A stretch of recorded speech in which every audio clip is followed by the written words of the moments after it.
What's going on, everybody? It's your boy Spencer taking a look at the new ice barrier support, and it's obviously extremely good.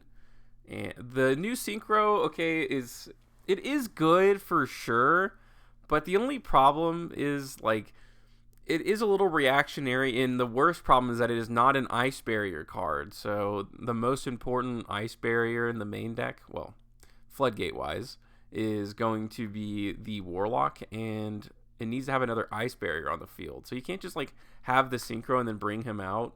So that's a big issue. I think sometimes with the new support, I get too caught up in it, and like I forget like what the actual best end boards are. Warlock is the most important thing. You shouldn't be bringing it out. Like if your expectation is the first thing you're going to bring out as warlock, like I think you're doing it wrong, because look at his hand. The most powerful cards in the game are spell cards, right? You don't want to wait till your opponent special summons to then bring this out. Sometimes I get too funky, bring out a bunch of synchros, and it's all good and all good and well, and then like I get like Dark World No More or Lightning Stormed or like whatever the case may be. Obviously the best going second cards are all spell cards, most of them I should say, in terms of like board breakers. And look at this. My opponent's playing Pendulum, so of course he just loses to Warlock. You have to set spells, and like Pendulums obviously can't be activated. So this is just an auto win. I think this was a good example though, especially seeing Pot of Prosperity, like not being able to find like a card that could potentially break my board, of course. I think I do something very similar. And Medallion is so good. The Ice Barrier cards have always had the potential to be very good, right? Like Speaker and Revealer. These cards are incredible, bringing something out from the deck. And then obviously now I said, just wait. I said all Ice Barrier needs is something that Hexa can send. And that card exists, and here we are.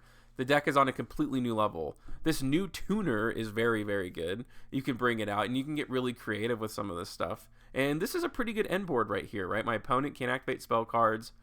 I don't have Bahamut Shark, but he can't activate any monster effects in the graveyard. Like, I use this card to synchro summon too much. So that's what I'm saying. Like, the new synchro is okay, but it's not the best piece of support. The level 2 is by far, I'd say this might even be second, and then I would go to the synchro next. Because this, without this on board, this is follow-up in Marincess, right? My opponent obviously can't activate spell cards, getting rid of his two best cards in his hand.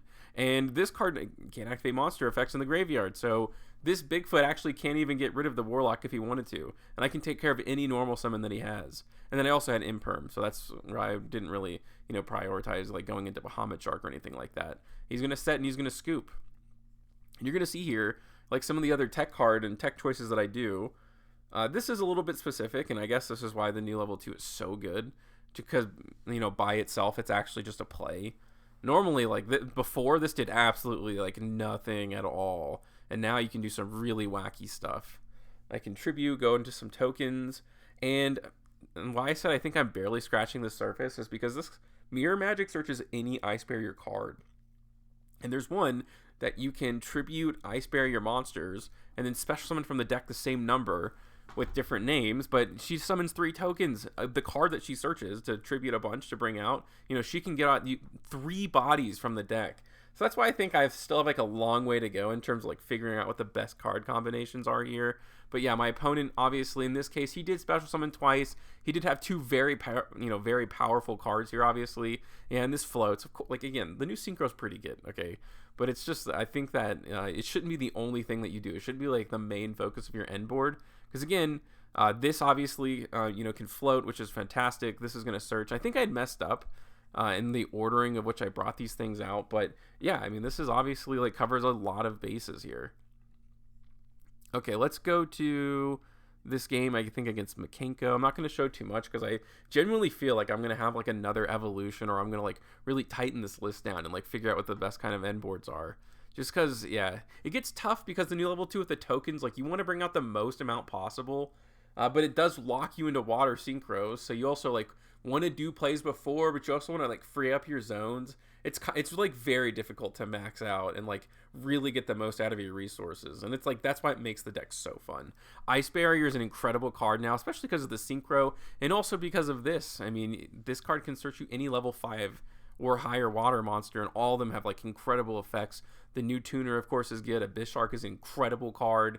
And then, I do run 1 Kaiju in case I'm going second. It's like the perfect, because technically you're playing 4 Kaijus in the deck with extra Foolish. Your opponent If your opponent uses it to Ash, that's like a great way to just like bait out an interruption. It's like a very clean 1-for-1. And if they don't, like after the resolution goes off, you just, you get the Kaiju. Okay. Alright, you can go ahead and attack over that there, and this is, of course, like a pretty good end board. I had one imperm, so it really helped me out. Though I do feel like I mean, this is pretty solid, of course. I think I can just, like, bring out Warlock now, and let's see what happens here. He does go for the Toad. I'll go ahead and negate there, and I'll take it. I think there's some sort of graveyard recursion. Oh, this is where I messed up. I should have gone for Warlock. I forgot it wasn't in my graveyard. So I do make a pretty bad misplay here. The end board was pretty nice. But let's see how I'm able to recover. He's going to go ahead and banish Toad. Okay, that doesn't really do anything. That's protected, so it is what it is. I got the body off the board. I did have Ash in my hand, and he's going to go ahead and set. Another, like, some just really cool tech cards in here, and you do, like, want to play Nibiru because of this. So I can go ahead and go into the new Ice Jade Synchro, which is, like, super amazing. But I'm going to go ahead and bring the 2 tokens out. Like, this card's just incredible, especially this late game. Basically turns into any Synchro card that you want. And I can go ahead and bring that back. I can level up there. And then that just kind of has like an effect to banish, so I can add. I was running this for a while. I don't think I am anymore, this White Sardine. Yeah, but this, like a rock monster, so you play Nibiru, and then there you go. This can't be destroyed by battle or, you take the damage, so it's not really worth attacking into, of course. So that was like my big chance, like my big out, other than like Trishwiller or something like that. But it's cool to have tech cards like this, like Dragite, of course, is like perfect in this deck. This is against Libromancer. I don't really know what Libromancer does, to be honest with you. I know they have one card that searches Counter Trap. But I do have an Imperm. I think I just hold it for Geek Boy. That's what I've always heard. And he does have, like, Droll and Lockbird, but this deck really doesn't care about Droll, like, in the slightest bit. You usually only search once, and everything else just gets sent to the graveyard. I mean, there's definitely some hands, where it could hurt, but for the most part, the deck, compared to some other decks, too, especially combo-based, which this is, it would hurt. Like, I'm not even like, okay, well, Droll and Lockbird doesn't really matter. This card doesn't let you use it as fusion or synchro material, and it's like, how do you not search the counter trap? At least give yourself like a pretty decent chance, but it doesn't even negate the effects, so I'll just tribute it, and then there we go. I get the most out of it anyways. And I can go into the Goatee here. I'm just banishing a Bishark. I don't think it really mattered, to be honest with you. But I'm going to go ahead and turn into the new Trishula, and I can chain block, which is fantastic. That's what the Goatee stuff is just so good for. And I know the field spell's recursive, so getting it off the field and banishing it is obviously like a big deal. And I can like bring out Warlock now as soon as he special summons, because this is luckily an Ice Barrier monster. I can bring that back. I wish this let you synchro summon in anything. It's a fish synchro, because I would go into like Crimson Dragon, and you can do some other cool stuff like that. Yeah, he did special summon there. I was gonna be able to bring something out, and yeah, that's just it. But this was against, it wasn't Ice Barrier. I thought it was. It is Marincess, and this was like another thing. Like, I think people are going way too far on the synchros. Being able to activate one spell and trap card per turn does seem very strong. And I would imagine, like, okay, you're playing something that is like super spell heavy. That's fine, but sometimes like one is all you need, right? Dark Ruler no more, all the like triple tactics talent, like those kinds of things. And that can just be like, game breaking for you. That's why it's so important to bring out Warlock first and like worry about the synchro later. If you're like bringing it out in the late game, or it's kind of like an added bonus to the end of your combo, obviously that's like super, super good. But like, here we go. Like, you can do this and like kind of play it, fast and loose. Like, I'm going to bring out Warlock now, and it's good. Like, yeah, it's definitely a potentially, good thing to do. I'm going to go ahead and just, banish that. And it actually just brings itself back, which is so good. Like, if I had another zone open, and my zone placement was kind of rough there. Like, I should have put the Ice Barrier, I think, in the top zone. Just because, that one brings itself back after banishing itself, which is good. And then, like, during the next standby phase, you'll get the next Goatee, and that's a 10 synchro. Then you can go into this card, right? And that's like the game ender if you even make it that far. But in this case, it was okay, right? That was a pretty good end board. I had Totally Awesome. I had the Banish there. You can't activate spell cards as soon as he special summons. And then I just so happen to have Imperm too. Okay, and then the last game here is against Blackwing. And I think I have like I kind of like pretty strangely timed my Nibiru. I didn't want him to go into the Assault Wing one. And like that's completely unaffected, because then it wouldn't be hit by my Nibiru. And, like, getting over a big body is, like, kind of, like, just super inconvenient, especially when it's super unaffected.